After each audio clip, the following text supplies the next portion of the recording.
Hello and welcome to Down the Slope. As ever, I'm Ewan, and once again, I'm joined by Greg and Liam. And for a change, Harry's decided to actually join us this week. So, how you He's doing, all Harry? dressed up as well for some reason. I don't know what he's going to come and tell us that he has to put his best gear on, but yeah, he's here. You can what Hibs put us all in a bad mood, so I'm trying to go for the good old dress good, feel good vibes on the show today. So we're bringing the positivity, despite the fact Hibs are dog meat. Let's start on a positive note. I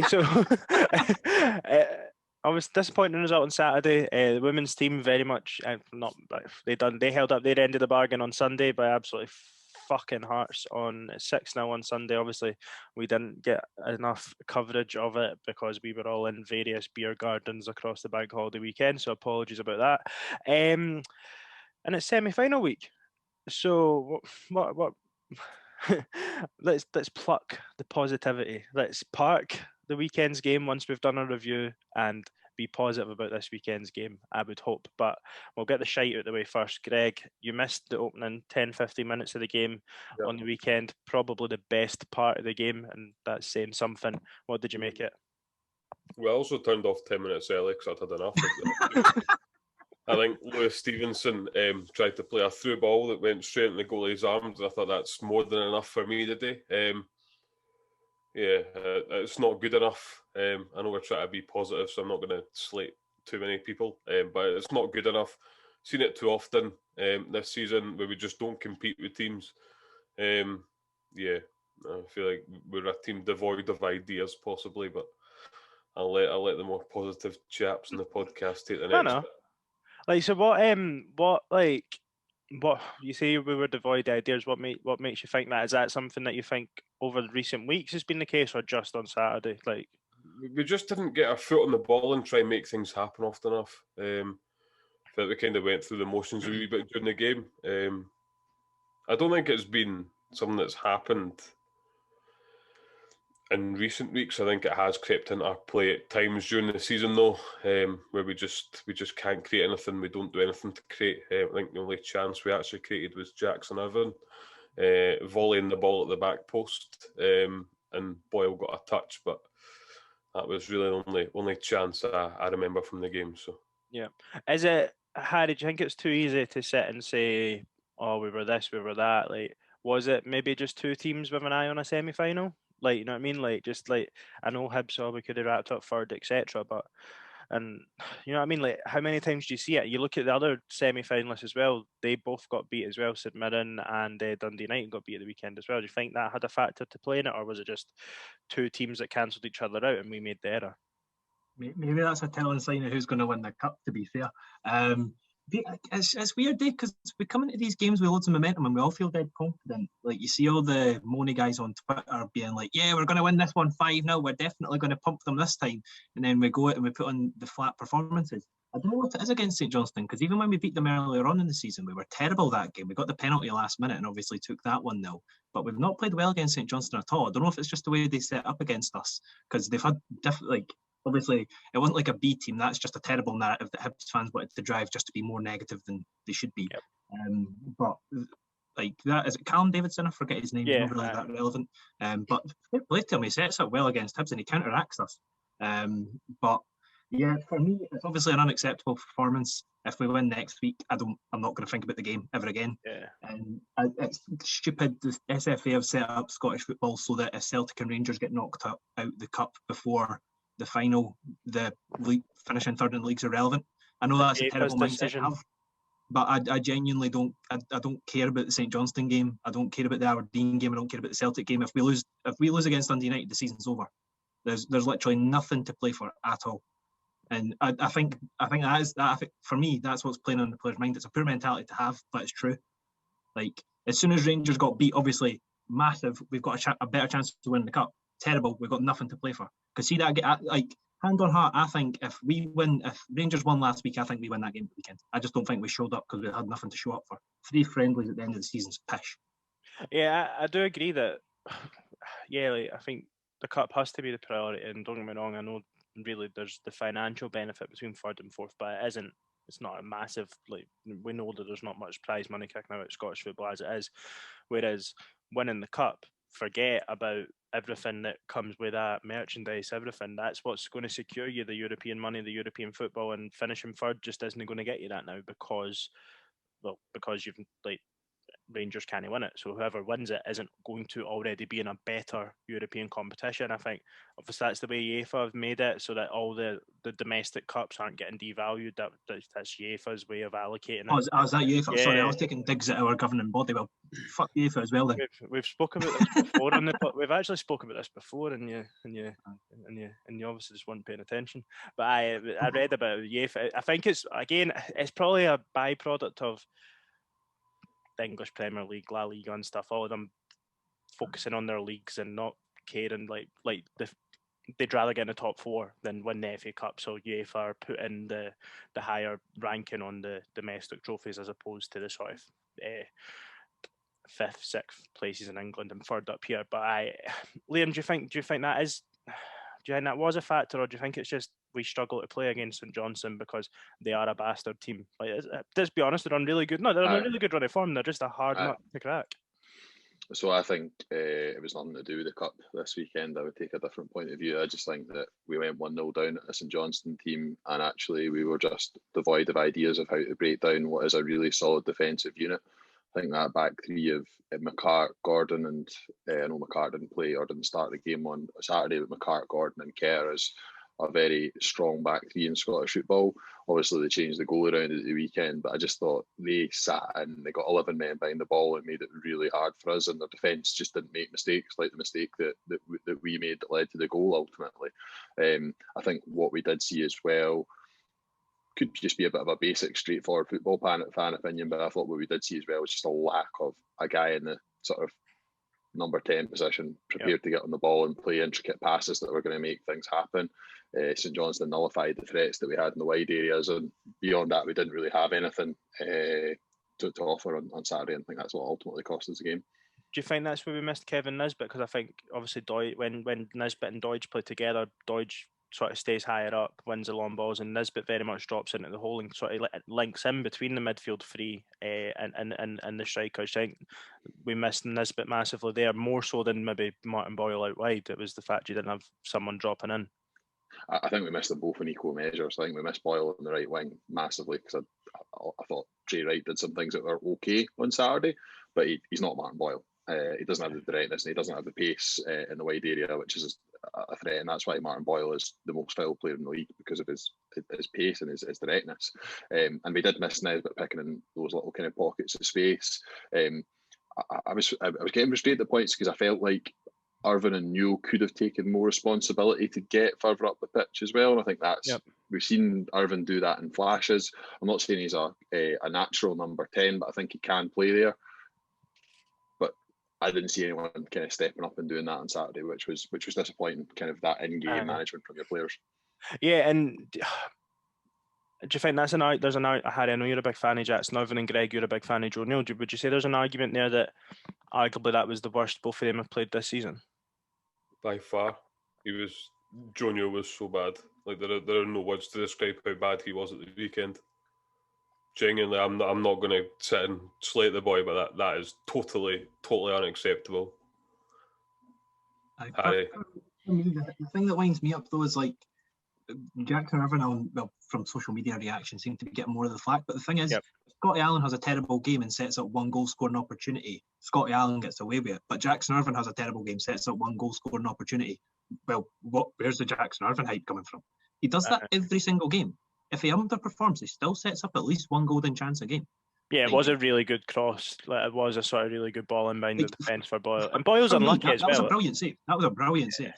I just think Boyle's unlucky. You know what I mean? Like, it's one of these. See if it just squasts off his stud, it just trundles into the bottom corner. But he actually does well to get such a solid contact on it. And like he says, it's a good save for the goalkeeper. But Greg, I guess the disappointing thing is, correct me if I'm wrong, but I think that was our only shot on target in the full game. And St Johnstone, maybe, I think their goal was the only shot on target that they had. It was 0-0 and Hibs beat ourselves as far as I'm concerned. Like, was that the main disappointment, just the fact we're at home and just done absolutely nothing in the final third? It comes back to decision making as well. You look at the decision making for the goal. Don't know what he's thinking. I forgot about that. But you just forgot about a goal. We walked it on that. I don't know what he's thinking. You know, he does. The first phase is so good. Yep. You know, he keeps O'Halloran, he wins the ball, and then I don't know what he's seen, but no one else has seen that, and he's tried to whip it or play it in the midfield, and Glenn Middleton's there, and it's like, what are you doing? Like, you've done so well, and then you just shoot yourself in the foot, and I guess that kind of set the tone that we looked almost defeated after that. I didn't really see us getting back in it after that. For me, don't get me wrong, I didn't think we'd get back into it, but I didn't think I don't think we looked defeated after it, because I didn't feel like there was a drop off in performance level, because I didn't really think there was much of a performance level before. Don't get me wrong, I thought we were in total control of the game. We must generally, when they scored, I think we must have had about 80% possession, which I know means getting ready for a Saturday night, and it means nothing. But I just think, like, if that didn't happen, it was 0-0. Like, that game, neither team done anything, and this is for me, it's the worst we played this season.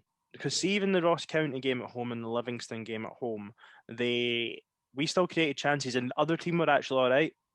Don't get me wrong, we handed Livy a couple of goals that day as well, but Livy played well, Ross County played well. And if they two games happened at separate, they were also times 100 because they were back to back. Like, just the lack of chance. I feel like every game this season we create chances. And just at the weekend, I just didn't think we did. But Liam, to go back to Ryan Porteous, last week he was the hero, scored the winning penalty, played really well. And then obviously this weekend it comes out again, he's young. Like, some people say he's young and inexperienced. Some people say he's been playing for long enough now. For me, it feels like maybe once every 5 games there's quite a galling error that comes out and tends to lead to a goal. What's your thoughts on it? So I think just isolating the goal in itself, the initial bit of play, I think, to win the ball back with O'Halloran is a really, really strong bit of defending. That is the strong part of Ryan Porteous' game, is the physicality and the ability to win the ball back in those situations. The weak part of his game at the moment is what led to the goal. It's that tendency to overplay.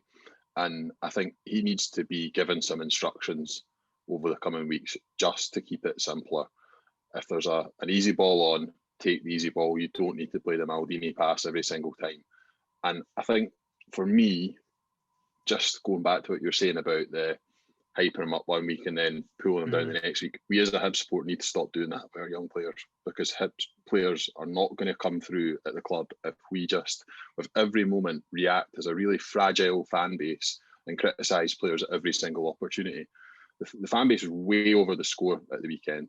There was a few usual suspects on Twitter. I'm not going to call them out, not going to name them, but people who were digging him out for a mistake at the weekend. That guy will see that. He will see those messages. He's from Edinburgh. He's a Hibs fan. He will see that content that was pushed out on Saturday. And he's going into the Scottish Cup semi-final Hibs, one of the biggest games of his young footballing career. And he's putting up nonsense like that from fans. I think it's fucking despicable, to be honest. He's a 21-year-old laddie. He's going to make mistakes. He has made mistakes. But he's still the best centre-half at the club, for my money. Even with those mistakes. So let's just get behind him. And I think this weekend, I think he will, as he always does, he seems to always really respond really well, because he has a confident lad. He has Gallus. And maybe that's why some people don't like him, because some people don't like confidence in young players. And I think it's a trait to be supported, not to be shot at. No, absolutely. Do you think to the same extent as well, there's maybe when someone comes in, whether it's a young player or a new player, they do something great in it, and we build them up as well. So it's like, and then you end up having these polarizing views. Like, even if you take a Stevie Mallon, for instance, some people think he's amazing, and some people think he can't pass a ball 5 yards, and the truth is somewhere in the middle. But Greg, talk to me. You like to consider yourself a ball playing centre half. What did he see? Oh, look, do you know what? I know exactly how he's feeling. All at the top of my game, mistakes do creep in. Look, he doesn't need to be told. He doesn't need to be crucified about the mistake. He'll know more than anyone how much that cost the team. He doesn't need to go on Twitter, read it. doesn't need messages on Instagram telling him how bad it was. He needs to put it behind him and look forward to the weekend. He is confident. I'd much rather have a young player that was confident than possibly looking for confidence. But yeah, look, he reacts well. He's playing that fine line between confidence and arrogance, where he knows he's good, but he has got a lot of confidence behind him. And to be honest, I think we'll see a winner's performance from him at the weekend. He is a winner. I know when he came through, he was a bit rash and a bit raw, but look, you have to go through these stages to get to where you are. You need to learn the game. So yeah, I think we'll see a massive and probably a very mature performance from him at the weekend as well. So yeah, I've got no doubts he'll bounce back. Good. And Harry, you've probably been the most critical of Porteous maybe this season, and not necessarily anything because of his performances, or because his performances, but not over the top. Just saying that maybe he does get more credit than other players. Do you think the reaction on Saturday night was justified? I think I always say about him is he's erratic, and he has a tendency. Like I think when you said he has 1 in 5 games, he'll make a big mistake. I think he makes them on a more frequent basis, but like.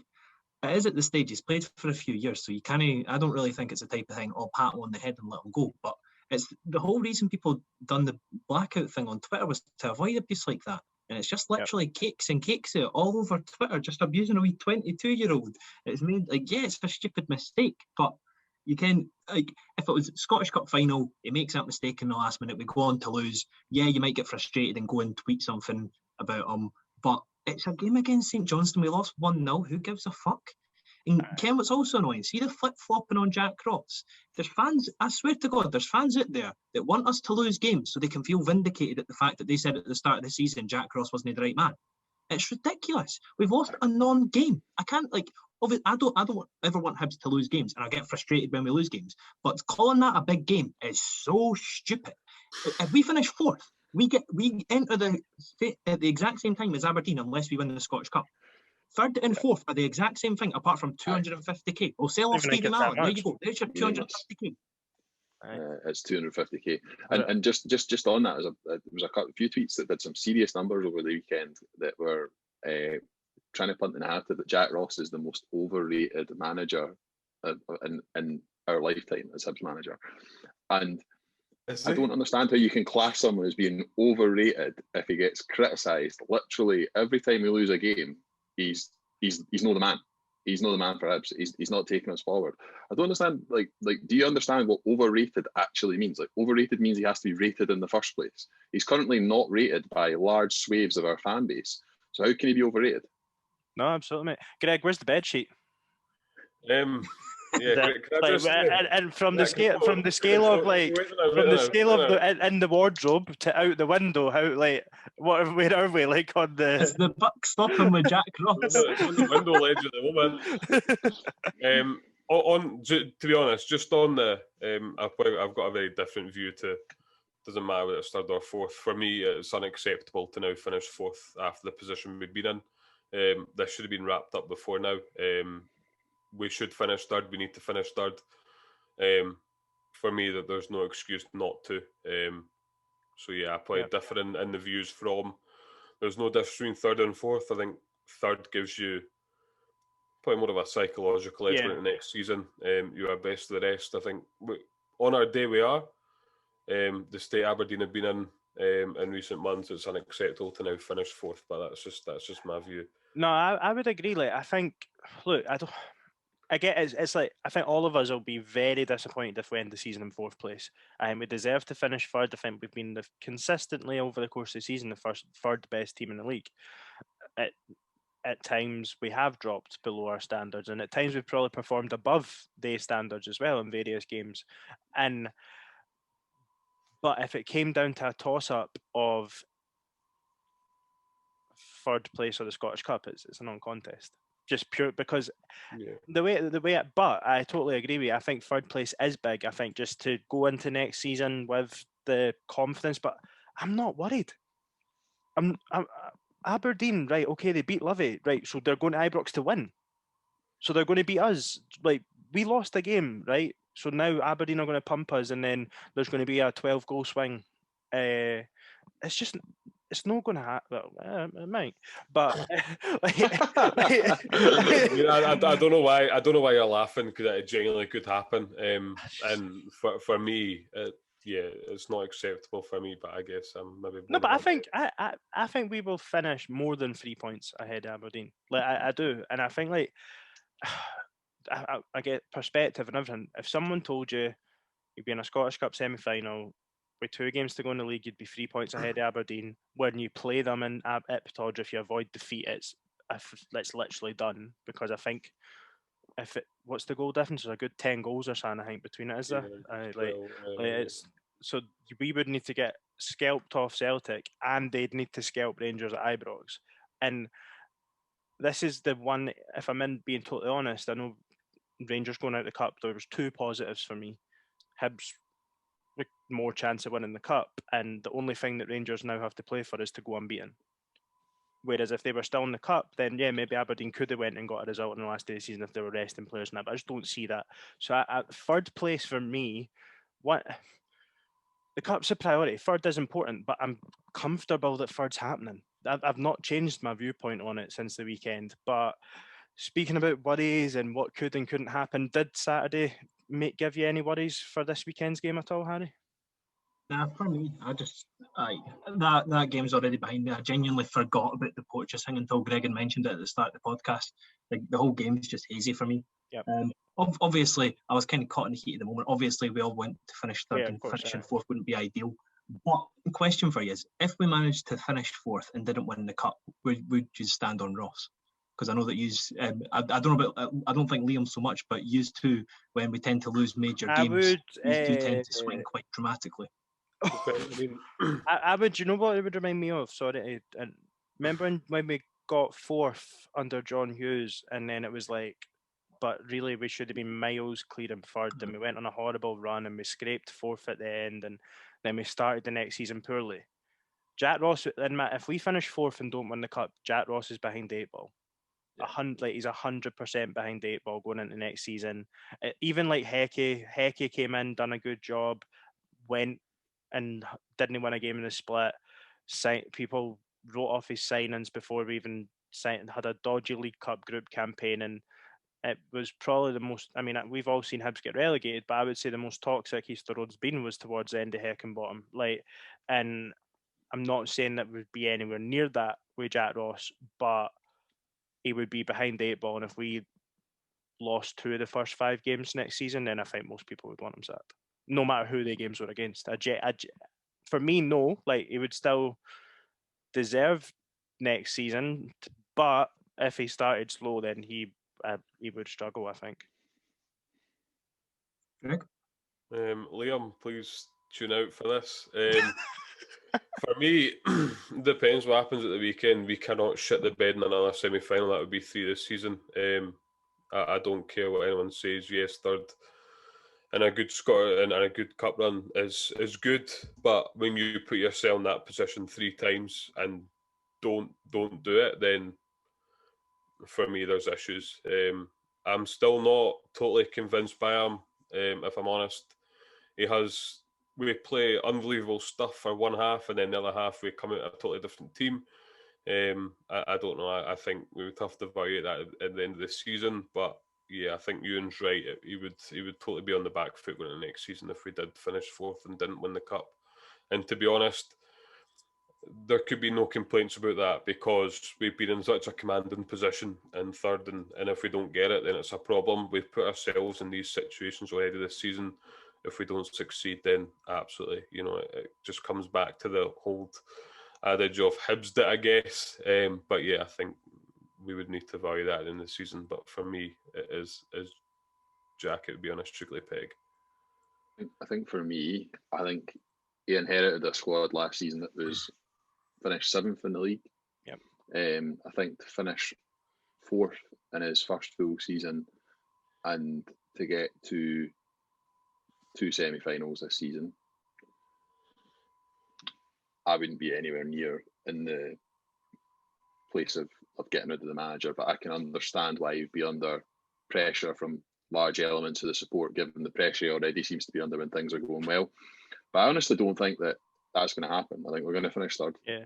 I've been honest. I'm the I same. would confidently predict we'll get to the cup final. I know we're going to come on and talk about that. I'd confidently predict we'll beat Dundee United and get to the cup final. So, and then the cup final is the cup final. It's impossible to predict what's going to happen there. But I think we'll finish third. And I think this will not go down as a classic season because I think we've not been at games, we've not really been able to enjoy it. We've not been able to see some of the players that have been out in front of us. And the football hasn't been sparkling for all of the entire season.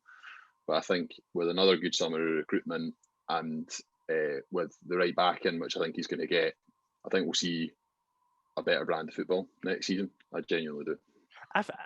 That's the one thing that I know I've questioned Jack Ross throughout the season, but for me, I don't think we've been anywhere near as bad as what some people think. Like into some of the results, and some of the performances. But like, what about the corners? Oh, don't get me started. One-dimensional. Don't get me started on the corners. But I don't think we've been anywhere near as bad as what people think because I just think you're not there. You're not engaged. Anyone that says they're as engaged watching a Hibs game on the telly as they are in person is a point blank liar. Like I was saying this to you yesterday, and like you sit and over-analyse things when you're not in the game. And I do the same. I know I'm bad for it. I'm picking up. And you see the replays and you see this. You pick up 5-yard passes that don't happen and it sticks in your mind because you're not there and there's nothing to take your mind off it. You're so focused, as daft as it sounds, watching it as the game. But when you're at the game, you're having a laugh with folk here, checking our scores or whatever. Yeah, you get caught up in it. So you don't necessarily focus on everything. So yeah, I think I'm probably guilty of over-analysing things. I don't know what it's like for you guys though. I just one thing I don't understand is if we did sack Jack Ross, then there's no clear carbon copy. Let's get him in. He'll if he was the manager this season, he'd take us to second. I don't think there's a single manager available at the moment that would have us above third place. Yeah, I mean the narrative that Hibs should be challenging for second place this season is a nonsense because Celtic haven't been great, but Celtic have lost 5 games this season. Hibs will never. In our lifetime, I would put my future fucking house on it that we will not go through a season only losing 5 games in the top league. It just won't happen. We won't that would mean that it just won't happen. Records points total was 67 points in this league. 67 points, which we're only 8 off that just now. And Celtic are sitting on 70 odd already. 79. So it just let's move on for that. But one thing I would say, and I very much believe this. So as we move into the semi-final this weekend, we'll come to talk about. I know the women's game was at the weekend, but we will come to talk about that after this. I think for me, this is the biggest game since the cup final in 2016. And I don't mean this under any because there's pressure, because there's this, there's that. Win the semi-final. If you win the semi-final, the final will take care of itself. Everything that comes with it. But if you win this weekend, you're unlocking the door to potentially club change and exposure. And for me, this is the biggest game since the cup final in 2016. If we didn't win the cup in 2016, we were at the risk of falling off the face of a cliff. If we win it this year, we are opening up the possibility to fucking skyrocket. And I mean that £3, £4, £5 million, and that's on the assumption that we do shite in Europe. Because we'll just sit in for 90 minutes and park the bus there. It's do that at home anyway. For me, the backing that fans would give the club if we won the cup again and got group stage European football, the players you can attract, the money you would get, the TV deals, because Hibs will only be a glamour game that maybe BT want to show, but it will still be covered, whether it's on fucking BT free. It will be. It just is. It's the way it is. They cover every game. For me, this is huge. And I'm not meaning that in a sense of it's huge for Jack Ross. It's huge for the club. It could define the club for the next 5 to 10 years, in my opinion. I mean, Hibs were going potential. If you believe the Daily Record a couple of months ago, I mean, could you imagine you've had that? If you get 3-4 million for European football, it covers everything, and you've also got hopefully fans in next season, like you say, folk will buy merch all the time, regardless. Some folk will buy all the kits, regardless, each season. We've done well with season ticket sales and that, so for me, you can't underestimate how big Saturday is. And do you know what? I hope everyone at the club is aware of how big it is. The players included. They shouldn't be shielded for this. They should be told just how big this is, because this could be life-changing for us. It does feel like we're on the verge of something great, like potentially. That Europa League playoff that you would get from winning the cup. You're talking about playing some really big European sides potentially in a playoff to get into Europa League group stages. Now, don't want to anticipate how that would go, but even if that wasn't to go in our favour, potentially European football until Christmas, I believe. Yeah. The financial rewards are massive. The fact that we would have 2 games a week to look forward to rather than one as well. I just think it would be massive for the fans coming back next season. Potentially a sold out Easter Road. Linking back to what Greg was saying, all the kind of commercial opportunities that he was talking about last week that would bring as well. I just think financially and commercially it's huge for the club, but actually just for that whole kind of fan engagement piece you were talking about to bring fans back, it could be huge. And then even just the simple fact that you have won the Scottish Cup again, like forget. Well, it's never going to be the same, is it? No, but forget the European football that comes with that. For Hibs to win silverware, that is, one that happens about once every 10 years on average, maybe.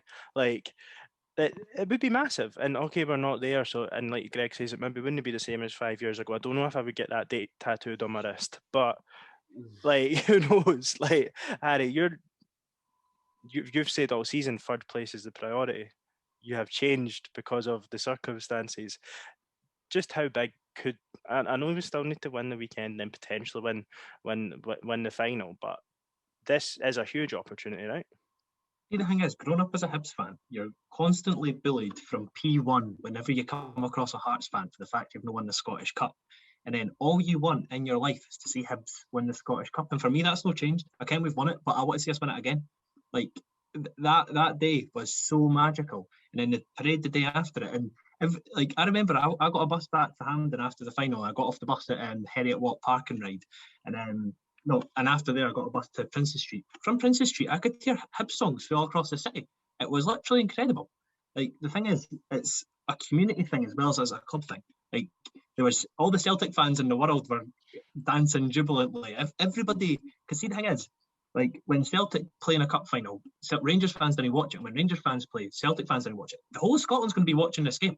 This is going to be massive. But obviously, we've got the semi-final first, and the semi-final is obviously, as you say, the biggest game of the season because it's the pathway to the even bigger game. But the Scottish Cup's massive. If you ask any Hibs fan pre-2016 what he wants, it's a Scottish. See Hibs win the Scottish Cup. And I don't think it'll ever leave it's ingrained in my head now that the Scottish Cup's the one thing I want to see every season. Yeah. If we somehow manage to clinch it, it'd be amazing, man. I think I said this at the start of the season. For me, I would think, but maybe when we're talking about the League Cup, I would take Hibs winning a trophy every day of the week over third place, fourth place. I would. I don't give a fuck. I just would. I would rather see Hibs win trophies regularly, because that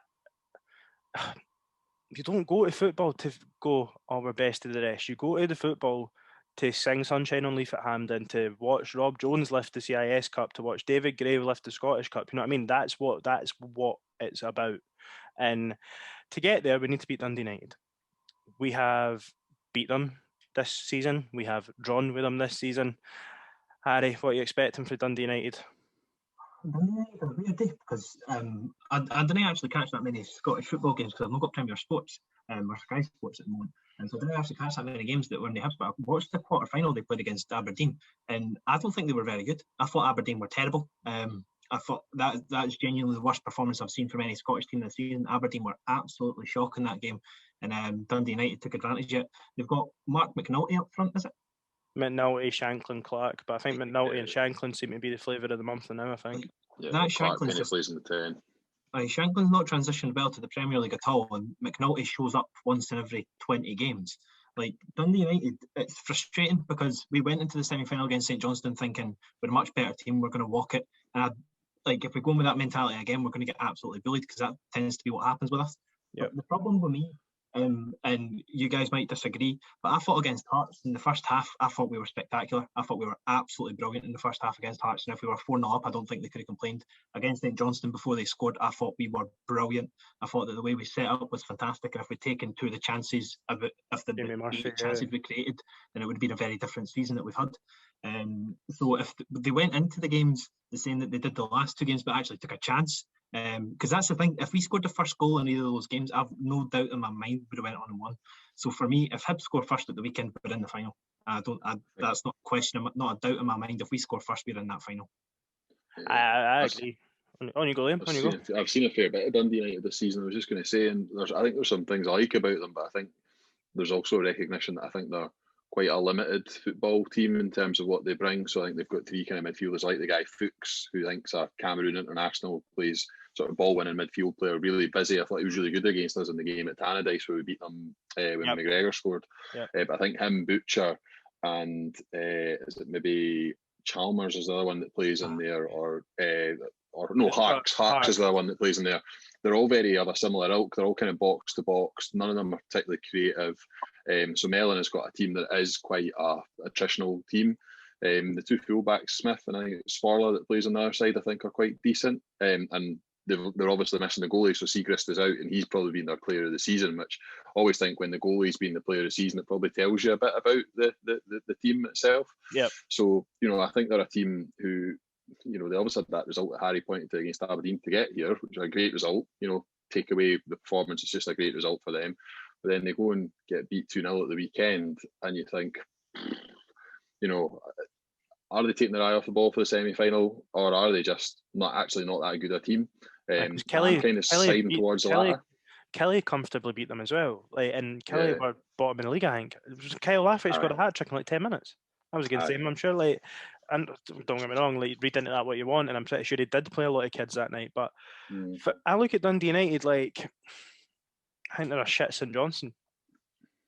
I think I follow a couple of Dundee United fans on Twitter and stuff, and that's been the accusation all season, just too defensive, and then he tried to flip it and threw all three strikers in at once, and I think he maybe done that against us at Easter Road, and we battered them all game. Segrist obviously, and then obviously they got the late goal, but they actually took a couple of the strikers off at that point and repositioned things. If it wasn't for Benjamin Segrist, we'd got a 9 out of 9 record against them this season. And right now we've got 7 out of 9. And the reason I say I think they're a shit St Johnstone is I think defensively solid enough, albeit nothing spectacular. They're a bottom 6 club, but their first priority for me is to make it to be hard to beat. And it doesn't worry me. I think we will win at the weekend. I think we'll win at the weekend every fucking week, but I genuinely think we'll win. I'm not I'm not nervous. I'm nervous to the extent of it's a semi-final, it's Hibs, but all season I've tried to get away from that mentality of, it's Hibs, and look, we've seen it. We should have beat Hearts in the Scottish Cup semi-final. We should have beat St Johnstone, but we never. We can't change that. It's done. We are favourites. Say what you want. St Johnstone aren't favourites. They're not. We are. We're sitting third in the fucking league. They're sitting fifth. We are better than them. Go and fucking beat Dundee United at the weekend, and then fucking beat St Mirren or St Johnstone, whoever the fuck it might be, and just win it. Just go and just fucking do it, and put your foot on the ball and score goals and win, and play the way that we've played 75% of the season, and it's non-contest as far as I'm concerned. It's that simple. If we play the way we can play, and our 3 attacking players show up, the game's done as far as I'm concerned. What about you, Greg?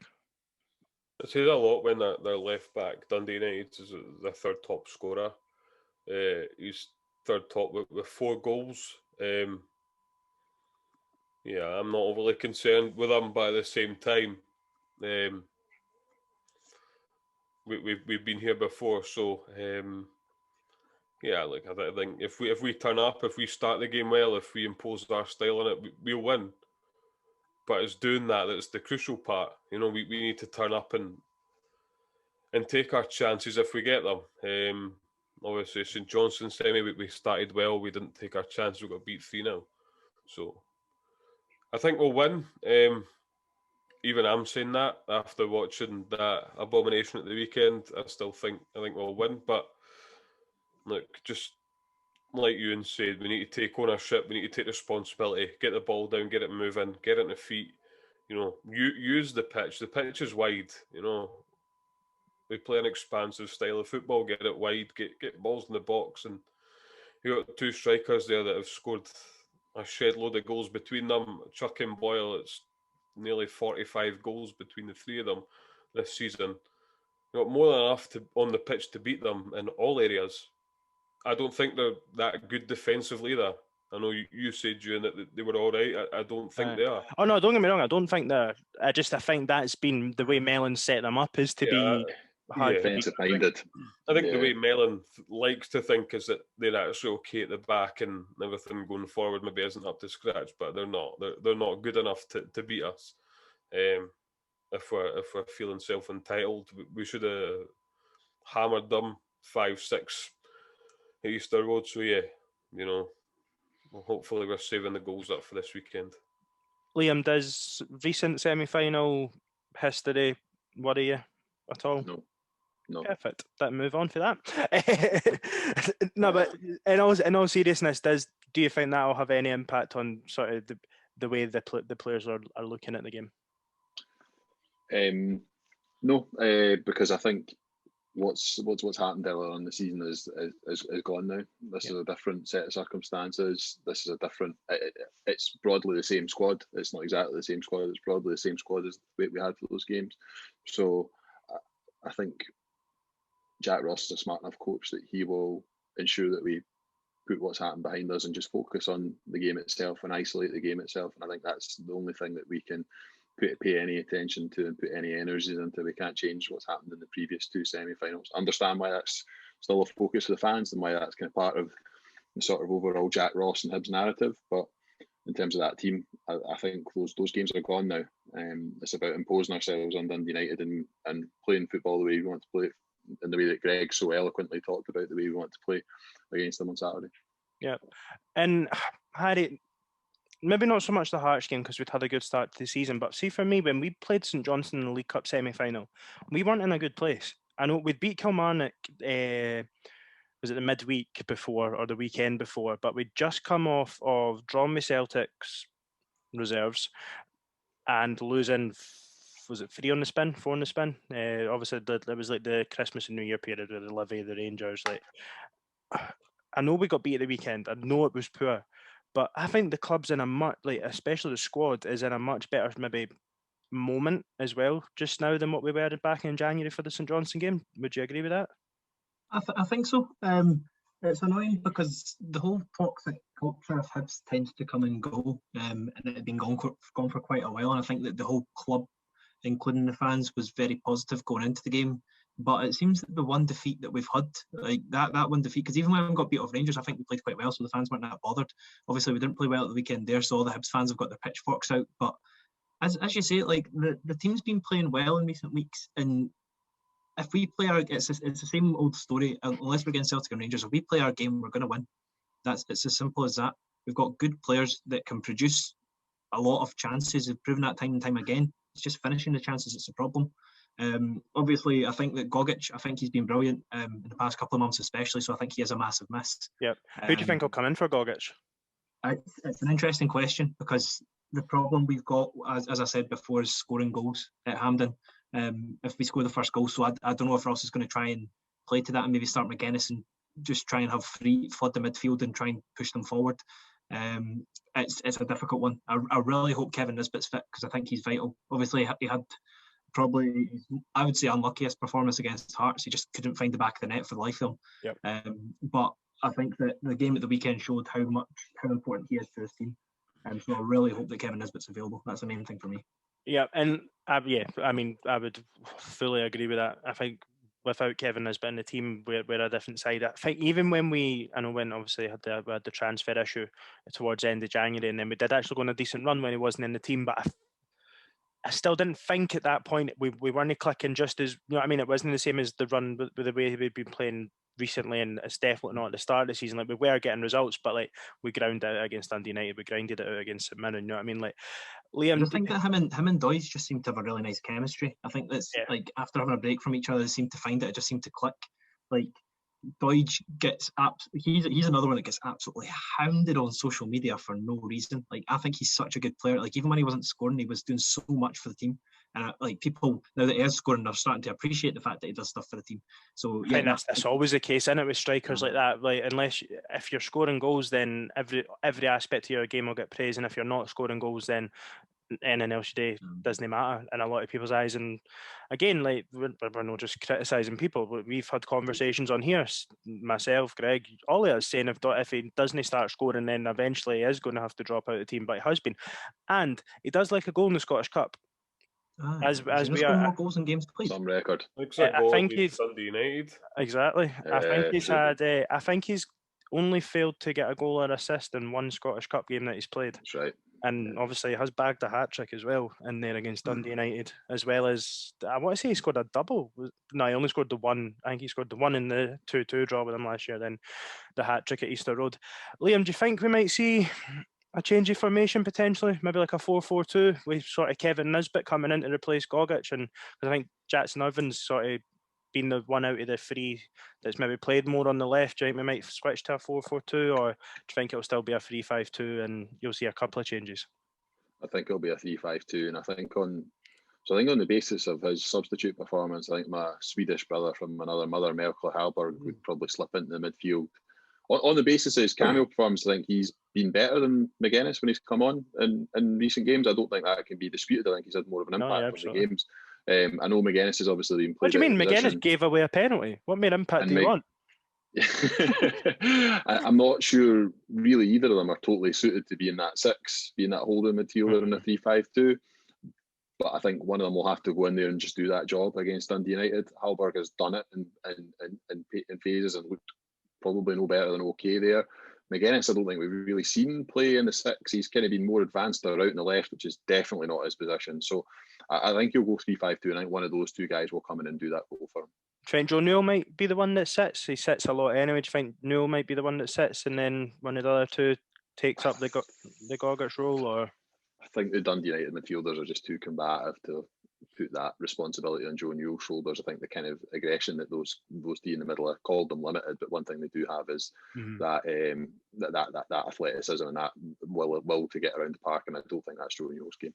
Yeah, and Liam, once I guess just to come back to you as well, we'll get to Greg for your thoughts on the game as well. But Liam, you've probably been the most outspoken around Marciano should be playing. Do you think he will play? Like, I think Macy will play because I think Ross has made that commitment publicly. I'd be disappointed if Macy plays though.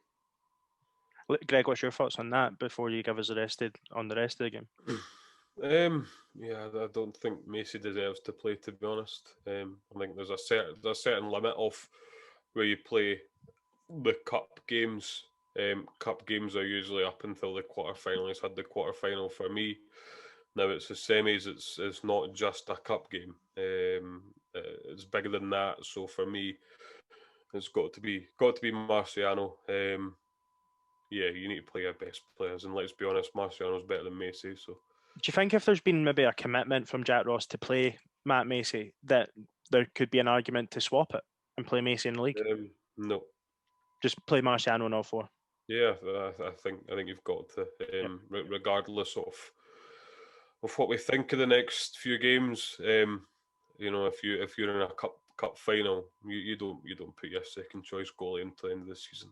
Yes, I think it always reminds me. I think back when the League Cup in England's really started to go down the Swanee, and you'd see. I think Arsenal were renowned for they'd play the Wains, and all of a sudden they'd be in the final and they just wheeled out the first team, and you're sitting like, you obviously feel bad for the reserves, but it's what you do. Like, when you get on the big stage, you play your big players, and for me, I fully agree. Marciano is. Don't get me wrong, I don't hate Macy. I don't think he's a bad goalkeeper. I wouldn't even be against him being our goalkeeper next season alongside Dabrowski, who's just signed a new goalkeeper, just signed a new contract, sorry. But Marciano's got to start for me. But Greg, what's Dundee United? What do you think? Look, it's one of them that you don't really want to focus too much on the opposition. You want to look at your game and what you can do. For me, I think the question is whether he plays Hallberg or McGuinness. There's no other options. For me, I think Hallberg should get the nod. To be honest, McGuinness just hasn't done it in games. If I'm honest, he just hasn't. He's not imposed himself on games. He's not had a clear run. He's not been fully fit for a long part of the season. So for me, it would have to be Hallberg. I guess you don't want to really have Neil sitting in front of the back four. Whether he naturally drifts into that position, it's not a big deal. But yeah, for me, he needs to be further advanced, and he is due a goal. He said that himself, so this would be the perfect stage to do it on. I think 3 at the back and 5 midfield and 2 up top would have to be the option. It's been my preferred formation all season. I think we look solid there. Also allows McGinn and Hanlon to get involved. To support, yeah. Yeah, so I think, for me it's a no-brainer, but obviously Jack Ross is the one making the decisions and not me, unfortunately. And Harry, if you were Jack Ross and Kevin Nisbet isn't fit, what next? Oh, I'm crying at you. I don't know. It's difficult because I thought that Dre Wright was probably our best player at the weekend, and that probably goes to show that'll enrage a lot of people because 1, it's true, and 2, it shows how poorly the rest of the team played. But I don't think that getting a 7 out of 10 against St Johnstone and losing 1-0 is enough to warrant a game at Hampden. I don't know, because obviously we need to have Boyle up top. Like that's what do you think there would maybe be a change of formation if Kevin Nisbet isn't in the team? Because I think genuinely you're probably looking at putting McGinn at right wing back and putting McGregor at centre back, and then having Boyle up top. I think that'd probably be the only way that you could keep. I don't actually want to think about Nisbet not starting because I think that'd be a very scary prospect for us. And just as an aside, Jack Ross sort of said last week, and we'll need to see the press conference this week, but I think he sounded fairly confident before the game at the weekend that Nisbet would be fine for this weekend. But he did also say that Jamie Murphy should be back in the squad this weekend. Jamie Murphy? My goodness, what a guy! I'm not saying that he should start, but if Kevin Nisbet isn't fit, could there be an argument to maybe get Murphy on the left, keep Boyle on the right with Doidge as a main striker? I think you're probably putting him at right wing back, to be honest. And then keep it because you need to keep Boyle up top. Like if Nisbet's not playing, does Boyle? This game with just Doidge up top, there's no point in showing up. No point. Doidge doesn't play well up top on his own. I'd rather have Murphy at right wing back, and I'd rather have Murphy up top than have no one up top. No, it's just a. Sorry, I'm seeing Liam and Greg slating me in the background. I'd honestly rather stick Jackson Irvine up top than the others. Do we need I guess the question is, we've seen Martin Boyle play really well through the middle all season, but at the weekend we struggled without him out wide. Was it just that we were shit as well? Yeah. You know what I mean? What's the balance in here? Do we stick with Martin Boyle as a striker if Kevin Nisbet's not fit? For me, yes. He gets doubled up on if he's out wide a lot of the time. We were just shite at the weekend. There's no other way to put it. For me, causes some problems. You look at his goal against Dundee United, Tannadice. He was through the middle. Irvine played a nice ball through. He's onto it. Nobody can catch him. If he can keep on side. So, yeah, I think, I don't even want to think about Dre Wright playing at Hampden, but it may get to that if Nisbet isn't fit. Boyle has to play up top. Who you playing out wide? Because Cadden's not fit. I'd play Dre Wright. Don't get me wrong. I thought he was. I agree with you. I thought he was fine. Don't get me wrong. Look, actually, do you know what? I thought he was good to start. He was very. I thought he looked. Come on, I thought he looked.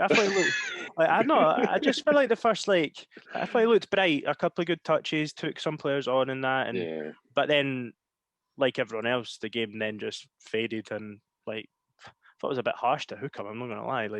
Jackson Irvine got 90 minutes. Joe Newell got 90 minutes. I think. I think got hooked late. I think it'd be interesting that if we were playing well, how he would play, because obviously we've got the weekend to look at, and he was all right. Hibs were shite, so if we were playing well, how would he react? And I guess he's got more room. You know, I don't know if he's better with room or what, but yeah, I think sometimes players can think about things too much. But for me, like, you know, if it comes down to he needs to play, We're better than them in every position. For me, Could we play Dre Wright up front? I think he played up front against Rangers and Aberdeen at the start of the season, Liam. What, to keep him out the way?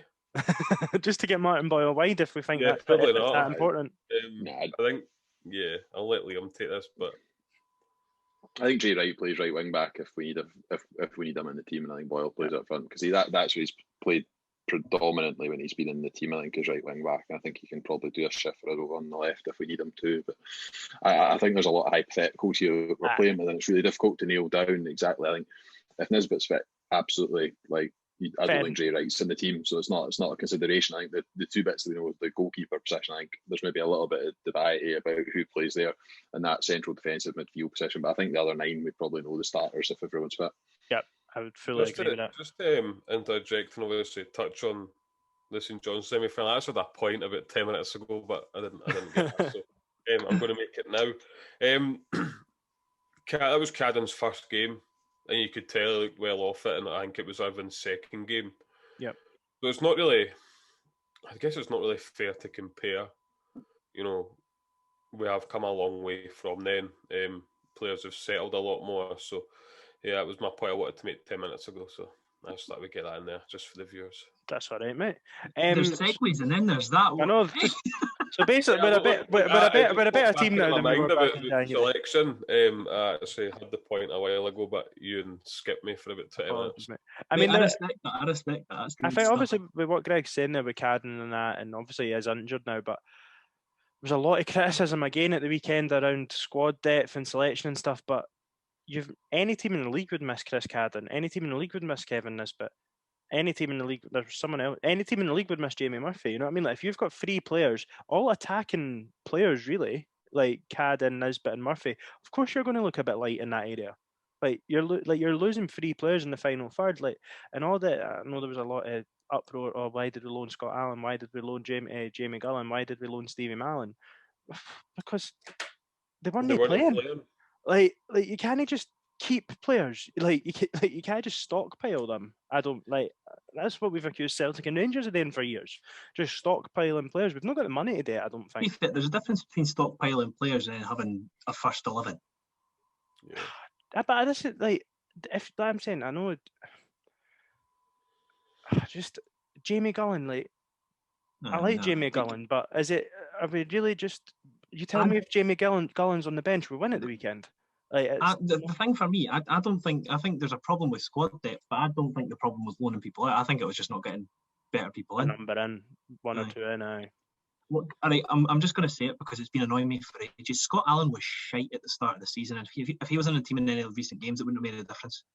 Like, yeah, I know it was predominantly. No, it was predominantly down to his injury. That shouldn't have been shite, Harry. If I'm honest, I think that's maybe a bit harsh. No, but I know what you're saying. Scott Allen had a terrible start to the season. He was dropped. There was underlying issues for that. That wasn't just that he was shite. But I know what Harry's saying in terms of he wouldn't make as I said, like, there was reasons for it. Obviously, medical reasons why he wasn't playing well. But him walking into the team now after not playing a game whilst being fully fit for over a year. Like, as if he's going to walk in the team and make a difference. Loaning him out was exactly the right thing to do. Him being in the team at the moment would make zero shred of a difference. He's not really had any time to get minutes either at Hibs, so... Well, that's it, because every game, at the time, at that stage of the season, every game was important. And there wasn't an opportunity, really, for him just to get minutes at Hibs, unfortunately. I'm guessing the folk who are probably slating the decision to send him out on loan are the folk that are the first to moan if people are sitting on the bench just getting wages for nothing. Right, so anyway, got totally sidetracked, and that was entirely my fault. But we're going to sort of wrap up the actual game side of the preview. We'll do a couple of sort of Scottish Cup semi-final build-up pieces after this. But Liam, score prediction, goal scorers, what you got? 3-1 Hibs, Deutsch double, and Martin Boyle. Harry? Hibs on penalties, be 2-2. Goal scorers? Nisbet and Big Poaches. I love a comeback story. Nice. And will he score the winning penalty again? No, he's getting sent off after he scores his goal. Put that Malin in the jaw or Melon. And Greg, what about you? I'll go 2-0. Like I would probably be agreeing with the Deutsch double. Especially if Nisbet's not playing. So double D. I'm going to go for 3-0 Hibs. Christian Deutsch double. Here it go. Down the slope are calling it. Every single one of us. Harry, you change yours. Fuck Ryan Poaches. I know, we're drawn 2-2 going to penalties and Deutsch just scoring the winning penalty for his hat trick after scoring a double. And my other goal scorer is going to be Paul Hanlon from a corner kick. That'll be my prediction. I think. He needs to outmuscle the air, obviously, first. I know he's had difficulty with that, but he needs to be strong and outmuscle the air and get his head on it. Fuck's sake. Right, so it is a Scottish Cup semi-final. We can't, and I think we spoke about it enough, but in recent times, the last few semi-finals haven't gone our way, but there has been some really good semi-finals in our lifetime, not just in the Scottish Cup. I'm thinking Rangers League Cup game on penalties, Falkirk coming back for 3-0 down to win 4-3. Even the Aberdeen game when we were absolutely stinking and Lee Griffiths scored late on. Like, what's your favourite semi-final memory of the boys in green, Harry? Oh, come to me first, man. I was going to say the Benji goal at Tynecastle. That's a classic. Like, I can't beat that one. Am I right in saying that was it him or someone else that shoved someone over for one of the goals? No, he got did the goalie and then the centre half shoved him. Yeah, no, that was it. That was class. But no, like that goal, I was sitting behind the goal. I think you can actually see him, like I think I'm just young at Harry. The corner, so you can just about see me. Young has, but I know I didn't have time to think. But yeah, no, off the top of my head, when people say semi-finals, that's the goal I always think of. And what about just a game as a whole? Would that be the same one, or? I've cried at the laughter about 4 times whilst at a football game, and one of those times was when Jason Cummings chipped the ball over the bar. Like, that is honestly one of my favourite moments in football. You were laughing? It was so honestly, I was howling. I couldn't stop laughing for 10 minutes. Everybody around me was fuming, but honestly, it was just glorious. It was the balls to do that, because my favourite thing about that is my favourite thing in football, because he does that. And then the goalkeeper for his penalty that ends up winning the game. I think he's going to do it again. More frightened in his life. The guy just literally stares down. He doesn't know what to move. It was brilliant. I love Jason Cummings. What a guy. Greg, same question to you, my man. Favourite semi-final with Hibs? I like what Harry's done. So favourite game as a whole, and but favourite individual goal in a semi-final as well. Probably my favourite moment was when David Murphy scored the free kick at Tynecastle. I was in the toilet at the time and just heard the roar. You never even seen it, and that's your favourite moment. Yeah, mate, that was a good shite, mate. Just the roar, and to be honest, watching it after, like the goalie should have done so much better. It's a goalie done, Tom. I mean, the Daniel Anderson heroics in the semi-final against Rangers were unbelievable. That's my first vivid memory of Hampden. I know I was at the Scottish Cup final against Celtic, and the only thing I remember about it was having to stand on the chair to be able to see, and the chair giving way, and but obviously I was only like 4 or something, so maybe I wasn't like, I don't know if I've moved, and the chair's flipped up, and I've got my ankle stuck in between the arse bit and the back bit, and that's all I remember for that game. But the very first vivid memory of Hampden I have was the pissing rain and the penalty shootout that night. I think as well, notable moments is Fraser Fiery getting hooked for Grant Holt, and Grant Holt changing the game. What a game. That was brilliant. And then Dylan McGeoch getting injured scoring just summed him up.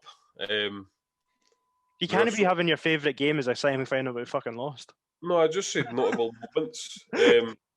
Yeah. Pinpoint a game, come on. One was probably the Falkirk 4-3 game. Good shout. But did we all stay to full time? Yeah, a lot of. I left at half time. Did you? I left at half time. I caught the last half hour of the second half in a pub in Argyle Street. Left at half time. Loads of folk on our bus left, and yeah. Nice. I said at half time we were going to win. I couldn't see it coming at all. That was probably the worst first half performance I've ever seen from Hibs. Ever in my life. In fact, that's probably the worst individual. That's a strong shout. That is a big shout. It is a very strong opinion, but for me, that is the worst performance and a half I've ever seen. Probably struggle to find from that second half of that cup final. That cup final, the year before. Grow up, you and move on. The different factors, but for me, that was just dreadful. But in the second half, that's your favourite Scottish Cup semi-final moment. So Liam, what have you got for us? Like I say, it can be League Cup or Scottish Cup. Favourite goal, probably the Griffiths winner against Aberdeen in 2012. Yep. Which ultimately led to that final. It's a good game. Rory Fallon's goal to make it 1-1. That was a belter, wasn't it? I have no idea how he scored that. That was an incredible. The Griffiths winner for me as a goal. Game, probably, I think someone else already referenced it, but as a game, I think the 2-1 game against St Johnstone at Tynecastle was just nice. It was like, you know, we were down in the Championship. We had no idea what was to come later on that season. And John McGinn's winner. It was late on as well, wasn't it? Edge of the box, yeah. And actually, to be honest, it would have been really unfair if we hadn't won that game because we did batter St Johnstone for quite long spells. So that would probably be favourite game for me. Funny enough, Chris Dagnall actually looked all right that day. He did. Funny. He's still interesting. I missed a sitter, but not a sitter. But I think was he coming in? Flashed it across the face of the goal. I remember actually thinking, oh, he looked all right. I remember, was that the week after the Scottish Cup game or the week before? Because we were at Tynecastle back-to-back weeks, and I couldn't remember what was. I think that was the second one. I think because I remember Anthony Stokes was missing, even though he had played against Hearts. I think I've got that right, and I was like, "Fuck's sake, Chris Dagnall's playing," and I thought, "Oh, he looks all right." But lo and behold, I'm pretty sure is he the one that sold his Scottish Cup medal? Is that no? There's a rumor that he's sold his Scottish Cup. I mean, fucking why not? He doesn't give a fuck about Hibs, so might as well get some money for it. But imagine selling it. That's just a bit of pride. But for me, my favourite semi-final would have to be... I think I might go with the Conrad Logan game, the one that led to us winning the cup, because it felt different, I think especially after the Ross County League Cup semi-final, when I think everyone left that game just so deflated. Fuck, I mean, albeit Ross County were above us and the league above us and that, but I think probably everyone overhyped us a bit at that point. You know what I mean? I think we probably went with too high expectations. We maybe didn't give Ross County enough credit, but that semi-final was good. I enjoyed that. And winning on penalties is, I mean, it's the worst 15 minutes of your life when the penalties are going on, but if you win on penalties, it feels amazing. We got to feel that just a couple of weeks ago. But then an individual goal. Do you know what? I really enjoyed Owen Doyle's goal against Falkirk. It was such a bad strike, but such a good goal. Didn't even celebrate it either. We're quite right. Straight to the ball. Let's go again. And that was the thing. You like to see that, don't you? Because they wanted to win. But then, was it after Lee Griffiths made it 4-3? Lyle Taylor missed a fucking sitter, or did he score and get called offside? No, I think he missed a sitter actually. He went 1-on-1 and he did. Fucking Hibs, man. We'll not mention who was rumoured to have done the halftime team talk that game. Will never be welcome on this podcast ever. Am I missing something here? No, I think it was very well documented who took the halftime team talk that day. My guess is Kevin Thompson. Oh. To be fair, I have heard various different stories and recollections of stuff that happened at that halftime on. I think was it James McPake and Kevin Thompson have both been on. They saved Pat Fenlon's job because he was 100% at the door if we didn't win that. Aye, can I disagree with that? So, semi-final, but the weekend was shite. Wasn't it shite for the women's team? Yay! Talk to me, Harry. Talk to me. We asked Dean and Rachel to put 7 past them. They tried. They tried. They didn't succeed, but they tried, and that's all we want. We are Hibs fans. We like trying. God loves the trier. Being honest, none of us watched the game. 3 of us, not myself included, were highly intoxicated all weekend. But I realised at 3-0 up, we're 3-0 up against Hearts. Can you knock it? But yeah, no, I think when we had them on the podcast, Dean was saying how they were kind of knocking on the door every game and it wasn't working. So at some point, I think they just had to get the frustration out, and I'm glad it was against Hearts, because anytime you can see a scoreline, even if it's in FIFA or Football Manager, and it says Hibs large score, Hearts 0. It always makes you happy. So yeah, no, fair play to the girls. I'm like, it takes a lot of pressure off Dean, because I don't know if it's likely that he'd get sacked or anything, but it's probably venturing close towards that, because the results on the pitch haven't been good enough. But obviously that'll hopefully be a massive confidence boost for them moving forward.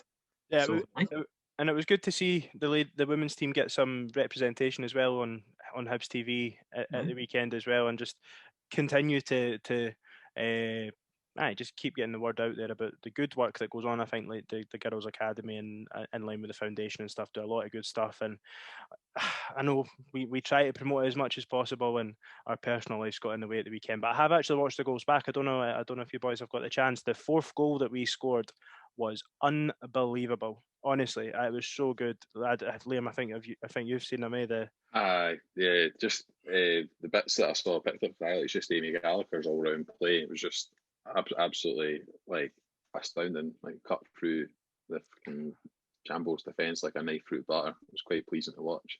I thought the quality of goals was really, really impressive, and I know that's one thing the women's game gets a bit of stick about at times, is sometimes the quality of the goals and it being more about the goalkeeper and the person that's struck the ball. But actually, I thought all the finishes were of a pretty high standard at the weekend.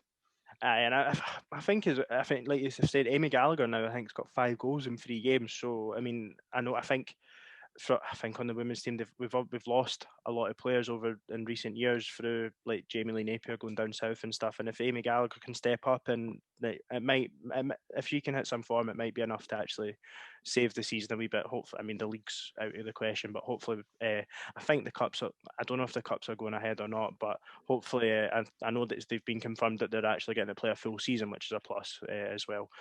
But also, and it's a wee bit, just want to just quickly touch on our rivals, just because we were playing them at the weekend. It's really unlike them to see them in a bit of relegation trouble as well. This time in the Women's League. So Edinburgh's Premier Yo-Yo Football Club struggling again down at the bottom end of the league. I don't know really unlike them. I don't know what I enjoyed more, that the goals are like you could obviously hear, and that the Hearts goalie and the Hearts defence were not happy. Basically saying that they weren't even second to every ball. It is here. But yeah, look, it's a big result. Amy Gallagher popped up on the left in the first half and on the right in the second half, so she's got that flexibility. So yeah, just dancing around them, to be honest. Yeah. So moving on from, I guess, physical football games, there's been a few bits of paper talk today around various things. So, no paper talk on the first one, but Josh Doig's been nominated for the Football Writer. Well, it is paper talk. Football Writers Young Player of the Year. For me, it should be a shoo-in, but let's be honest, he's not going to win it, is he? Nathan Patterson is on the shortlist, having played 356 minutes of league football this season. So, I think that probably could be a bit of a telltale sign that he might not win it. But no, I think he's the only player. I know he kind of came into the team for a little while, and Mackie and Stevenson sort of stepped in his place for just a short period. But actually, he has consistently done it throughout this season, Doig. So I think he is very much deserving of his place in the shortlist, and actually I think ultimately deserving of winning the award.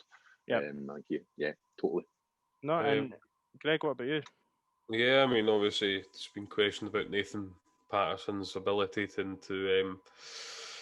get game time with obviously being fined and banned with COVID restrictions, and obviously the world's biggest victim decided that wasn't good for his development. For me, the only other person that could possibly win it would have to be Turnbull. But for me, Doig's been probably one of the best left backs in the league all season consistently. He is a consistent player. He's a solid 8 out of 10 every week for us, if we're honest. So, yeah, I think over the course of the season, he probably deserves to win it. Yeah, I would agree. I think he's the only one out of the 4 that has done it throughout the full season. Yeah. Patterson, like Liam, don't get me wrong, Patterson could arguably be the second best right back in the country, but the best one plays for the same club. So, like, I'm sorry, mate, but it doesn't make any sense for me. David Turnbull, fantastic season, but I think I watched Old Firm on when I woke up hungover at Sunday lunchtime before going back out, and I don't I think he had a good couple of months, David Turnbull. I don't think he's been in the best of form recently, and he couldn't get in the Celtic team until about Christmas time. And Lewis Ferguson is a pen merchant, so for me, it's a non-contest that Josh Doig should win it, but he won't. I'm convinced he won't. Harry, what about you? Should Josh Doig be a shoo-in? Like as you say, nobody's really impressed as much as he had. There's probably an argument. Like, I know it's supposed to be a league thing, but if St Johnstone end up winning the Scottish Cup, there's definitely an argument for Alan McCann. But yeah, for me, I think it should go to Josh Doig. He'd get my vote.